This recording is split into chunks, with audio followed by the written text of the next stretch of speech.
Ko'pincha shunday gaplar eshitamizki, oq bilan qorani ajratgan, insonni insondan ajratishni o'rgan degan paytimiz ko'pchilik aytadiki, men unday insonlarni ajrata olmayman. Chunki deganda meni ko'zimga hamma bir xilday ko'rinaveradi deyishadi. Sizga oson yo'lini o'rgataman. Mana masalan faraz qiling.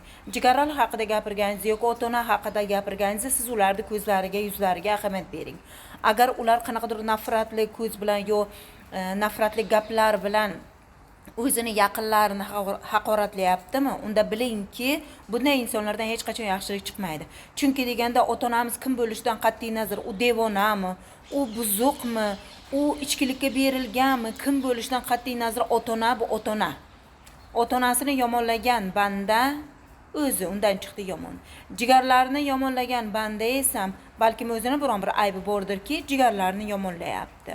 Mana shu yerdan ham siz insonlarni ajrata olasiz.